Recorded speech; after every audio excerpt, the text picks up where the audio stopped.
नमस्कार, आप देख रहे हैं बिजनेस टुडे बाजार। पिछले कुछ सालों से भारत के डायग्नोस्टिक इंडस्ट्री में अच्छी ग्रोथ देखने को मिली है। Financial services company antique stock broking के मुताबिक 10 से 12% की ग्रोथ इस सेक्टर में देखी जा रही है और आने वाले भविष्य में भी देखी जा सकती है। हालांकि ये जो ग्रोथ है प्री पैंडेमिक ग्रोथ के हिसाब से कम है।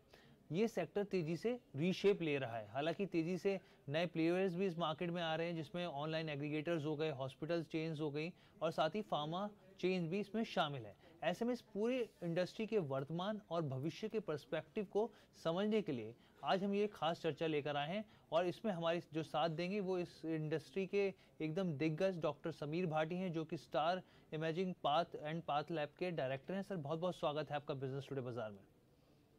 धन्यवाद, शुक्रिया जी सर, सबसे पहला मेरा सवाल आपसे रहेगा, ये बताइए सर कि मौजूदा वक्त में भारत के डायग्नोस्टिक बिजनेस की ग्रोथ आप कैसे देख रहे हैं? बिल्कुल बिल्कुल। देखिए, डायग्नोस्टिक सेगमेंट को अगर हम देखें तो अभी फिलहाल प्री पैंडेमिक देखें, पोस्ट पैंडेमिक देखें। पोस्ट पैंडेमिक के बाद अगर हम देखें तो जैसा भी आपने अपनी इनिशियल रिपोर्ट के अंदर भी बताया है कि नई तरह के काफी सारे प्लेयर्स हैं जिनकी एंट्री हुई है, जिसमें अगर हम देखें तो जो कॉरपोरेट हॉस्पिटल्स है वो भी डायग्नोस्टिक के क्षेत्र में आए हैं। इसके अलावा अगर हम देखें तो हमारी फार्मा चेन भी डायग्नोस्टिक के अंदर आई है। बट यहाँ पर एक चीज हमें समझने की जरूरत है। अभी भी फिलहाल अगर हम देखें हमारा डायग्नोस्टिक खास तौर पे, इवन हेल्थ केयर भी देखें तो काफी अंडर पेनिट्रेटेड है। इवन डायग्नोस्टिक में आप ये देखिए कि लगभग 83% के करीब और अनऑर्गेनाइज्ड प्लेयर्स हैं एंड लगभग 17% के करीब ही ऑर्गेनाइज्ड प्लेयर है। बट हाँ, जैसे अभी न्यू एंट्रेंट्स आ रहे हैं, नई चेन आ रही है, वो एक ऑर्गेनाइज्ड वे में आ रहे हैं।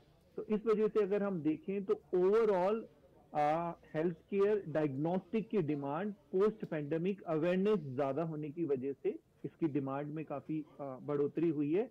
जैसा कि आपने CAGR बताया कि 10 से 12%, पर आगे आने वाले समय में ये और ज्यादा बढ़ने की जरूरत है। जिस तरह से जरूर बढ़ेगी, जैसा कि हम देख रहे हैं कि NCDs का जो ग्राफ है वो बढ़ रहा है, जो नॉन कम्युनिकेबल डिजीज है, जिसका ग्राफ अगर हम पिछले 20 साल पहले देखें तो वो लगभग 25% के करीब थी, जो लाइफस्टाइल संबंधित बीमारियां थी, जो अभी लगभग 65% के करीब हो गई है।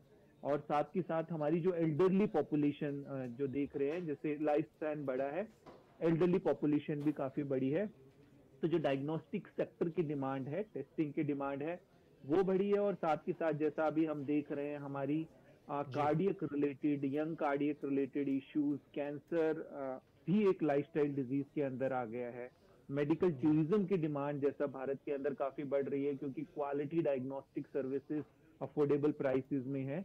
और जैसा मैंने बताया उसी चीज को मैं दोहराऊंगा, पोस्ट पेंडेमिक अभी अवेयरनेस काफी ज्यादा बढ़ी है, जिससे वेलनेस सेक्टर जो डायग्नोस्टिक का प्रिवेंटिव सेगमेंट है उसमें थोड़ा उछाल और बढ़ोतरी देखने को मिली है। और साथ के साथ एक और नई वर्टिकल के अंदर हम जैसा देख रहे हैं जिसकी डिमांड बढ़ी है, वो है होम केयर डायग्नोस्टिक सर्विसेज। लोग घर में जैसे ब्लड टेस्ट वगैरह घर में कराते हैं, उसी तरह की और भी अन्य सर्विसेज जैसे कि एक्सरे हो गया या और भी डायग्नोस्टिक सर्विसेज वो चाहते हैं कि उनको घर पर ही मिल जाए। ठीक है सर, आपने बहुत अच्छे से समझाया और मुझे लगता है जो आपने चीज़ कही काफ़ी अहम बात कही। ऑर्गेनाइज्ड और अनऑर्गेनाइज्ड जो सेक्टर है इस फील्ड के अंदर बात की जाए, अगर ऑर्गेनाइज हो जाएगा तो बहुत अच्छा डिमांड यहाँ पे देखने को मिल सकती है। अच्छा सर, एक चीज़ और बताइए, कोरोना से पहले और कोरोना के बाद की बात की जाए तो हेल्थ केयर डायग्नोस्टिक इंडस्ट्री को आप कहाँ देख रहे हैं अभी मौजूदा वक्त में? बिल्कुल बिल्कुल। देखिए, एक तो हम इसको प्री पैंडेमिक या फिर पिछले कुछ 10 या 12 साल पहले देखें, या फिलहाल का अभी जो डायग्नोस्टिक सेगमेंट है उसको देखें, तो बहुत चेंज आया है इसके अंदर। काफी ऑटोमेशन आया है। इवन अभी फिलहाल हम पिछले 2-3 साल के अंदर देखें तो काफी चीजें AI एनेबल्ड हो गई हैं, जिससे प्रिवेंटिव और प्रिडिक्टिव डायग्नोस्टिक्स में काफी हेल्प मिली है। इवन डिजिटलाइज होने से भी अगर बात करें तो उससे जो पेशेंट एक्सपीरियंस है, कंज्यूमर एक्सपीरियंस है, वो काफी बेहतर हो गया है।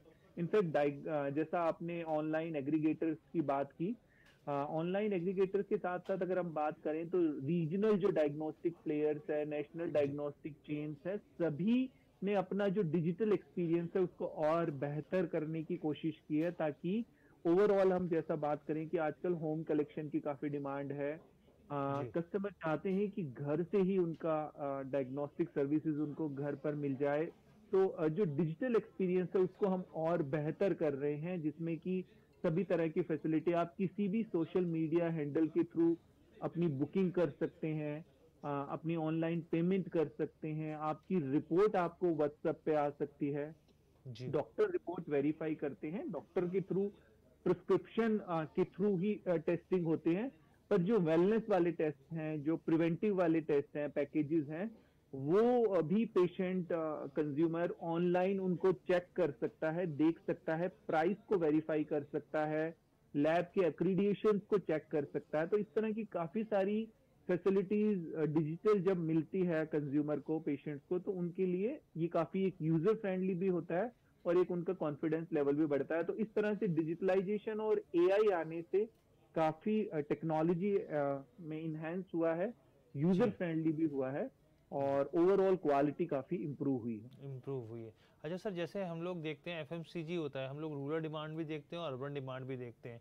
उसी हिसाब से, क्योंकि ये भी एक बिजनेस और अपने आप में बहुत कॉम्पिटिटिव बिजनेस है यहाँ पर, आप ये समझाइए कि रूरल इंडिया और अर्बन इंडिया की बात की जाए तो आपके हिसाब से यहाँ पर इन दोनों स्पेस में अलग अलग हिसाब से करके देखा जाए तो डायग्नोस्टिक फैसिलिटीज़ के बारे में आपका क्या ओपिनियन है? हाँ, बिल्कुल। देखिए, जैसा हम देखेंगे और हमने पैंडेमिक के दौरान भी देखा कि फिलहाल अगर हमारी टायर 2, टायर 3 सिटीज़ हैं, उनके अंदर अगर हम देखें तो इंटीग्रेटेड बिज़नेस डायग्नोस्टिक सर्विसेज़ फिर भी काफ़ी कम है। जैसा हम नेशनल डायग्नोस्टिक चेन्स की बात करें तो कलेक्शन सेंटर्स आपको टायर 2, टायर 3 सिटीज़ में मिल जाएँगे। एक्स-रे तक की फैसिलिटी मिल जाएगी, पर कहीं पे जब हम हाई एंड डायग्नोस्टिक सर्विसेज की बात करते हैं, जी। उसकी फिलहाल अभी भी काफी कमी है। जैसे कि इंटीग्रेटेड अगर हम सर्विसेज की डायग्नोस्टिक की बात करें तो उसमें सभी तरह के आपके इमेजिंग जो फैसिलिटीज है, जिसमें ultrasound, X-ray, MRI, CT scan, ये सभी, और इसके अलावा लैब सर्विसेज, कार्डियो और न्यूरो डायग्नोस्टिक सर्विसेज, और साथ के साथ आपकी जो वेलनेस की जैसा हम बात कर रहे थे, उसकी अभी जी। फिलहाल काफी कमी है। तो खाली ब्लड टेस्ट के जरिए डायग्नोस बनाना काफी डिफिकल्ट हो जाता है। किसी भी कंक्लूजन पे पहुंचने के लिए या आपका हम्म। ट्रीटमेंट प्लान फर्दर करने के लिए इमेजिंग सर्विस जरूरत है। जी। टायर 2, टायर 3 सिटीज के अंदर अगर हम देखें, छोटे शहरों में देखें, तो वहाँ के डिस्ट्रिक्ट हॉस्पिटल में गवर्नमेंट सेक्टर में कुछ सुविधाएं हैं, पर प्राइवेट में अगर हम बात करें तो वहाँ के जो नर्सिंग होम है, हॉस्पिटल्स हैं, वहां पर उस तरह से हाई एंड इक्विपमेंट्स अवेलेबल नहीं है, जिसके लिए उनको बड़े शहरों में, मेट्रोपॉलिटन सिटीज के अंदर जाने की जरूरत है। तो मैं समझता हूँ कि अभी एक ये वाला गैप है जहाँ पे हाई एंड इक्विपमेंट को छोटे शहरों में भी वहां पर उसकी पेनिट्रेशन की अभी काफी हद तक जरूरत है। ज़रूरत है।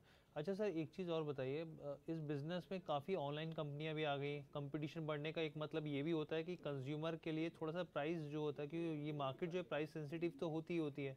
तो जब कंपटीशन बढ़ रहा है तो ऑब्वियस सी बात है, कंज्यूमर को फ़ायदा पहुंचता है सर कि नहीं पहुंचता? आप कैसे देखते हैं यहाँ पर इसको? देखिए, अभी पिछले कुछ सालों में जैसा हम देखें, हमारे ऑनलाइन एग्रीगेटर्स काफी हेल्थ केयर पोर्टल्स बड़े हैं, जिसमें उनको डायग्नोस्टिक की फैसिलिटीज ऑनलाइन वो बुकिंग कर सकते हैं, पेमेंट कर सकते हैं। पर अगर ऑनलाइन एग्रीगेटर की बात करूं मैं, तो ऑनलाइन एग्रीगेटर का जो मेन बिजनेस है, या मेन अगर वहां पर उनका कंट्रीब्यूशन देखें, तो वो वेलनेस की तरफ है, कि जैसे प्रिवेंटिव हेल्थ चेकअप आपको कराना है तो आप जी। ऑनलाइन इस तरह के आपके पास कुछ सुविधाएं उपलब्ध है। बट ऑनलाइन में भी जैसा प्राइस आप सेंसिटिव बता रहे थे, कि प्राइसिंग कुछ टाइम के लिए मार्केट को डिस्टर्ब करने के लिए इस तरह से प्राइसिंग कम देखी गई थी, पर फिलहाल अभी उन्होंने भी प्राइसिंग अपनी ओवरऑल एक मार्केट को देखते हुए और देखा जी। कि इस तरह के प्राइसिंग में लॉन्ग टर्म काम करना डिफिकल्ट है, तो उसको प्राइसिंग को अभी करेक्ट किया है। दूसरा, देखिए, ज्यादा अगर हम बात करें, फिलहाल अभी भी डायग्नोस्टिक सेक्टर के अंदर जो हम्म। हाई एंड टेस्ट है या जो क्यूरेटिव टेस्ट है, कि मतलब आप जब बीमार होते हैं उस समय आपको टेस्ट कराने की जरूरत है, उसकी डिमांड अभी भी ज्यादा है। मोटे तौर पे अगर हम मान लें तो हम्म। 80% के करीब उस तरह के टेस्ट की जरूरत होती है, कि जो प्रिस्क्रिप्शन बेस्ड टेस्ट है, और जब कोई ना कोई हमें डायग्नोस बनाना होता है, अर्ली डायग्नोस बनाना होता है, आपकी ट्रीटमेंट मैनेजमेंट के लिए वो डायग्नोसिस बहुत ज्यादा जरूरी है। ठीक है सर। हम। चाहेगा जी। नहीं कि उनको उनकी जो डायग्नोस्टिक सर्विसेज है उसमें किसी भी तरह का कॉम्प्रोमाइज हो, तो वहां पे वो प्राइस सेंसिटिव इतना नहीं रहता, वहां पे इंपॉर्टेंट आ जाता है कि अर्ली, करेक्ट और क्वालिटी डायग्नोसिस। जी सर। अच्छा सर, आजकल टेक्नोलॉजी और एआई का भी ज़माना है, तो इससे डायग्नोस्टिक सेक्टर में किस तरीके की मदद मिल रही है और कैसे आप और चीज़ों को आगे बढ़ा पा रहे हैं? हाँ बिल्कुल, देखिए एआई का ओवरऑल अगर हम हेल्थ सेक्टर के अंदर देखें तो काफी बड़ा कंट्रीब्यूशन आ रहा है, और आगे भी काफी आने वाले समय में, खास तौर पे अगर हम इमेजिंग के अंदर देखें कि हम सीटी स्कैन, एमआरआई, अल्ट्रासाउंड इनके अंदर देखें, तो ये मशीनें भी आजकल हमारी जो आ रही है एआई एनेबल्ड है, और ये प्रिडिक्टिव डायग्नोसिस में और जो ऑन्कोलॉजी वाली, कैंसर वाली डायग्नोसिस है उसके अंदर काफी हेल्प करता है। इसके अलावा अगर हम बात करें तो हम जिस तरह से टेली रेडियोलॉजी की सर्विसेज देते हैं, तो उसमें भी एआई काफी हेल्प करता है।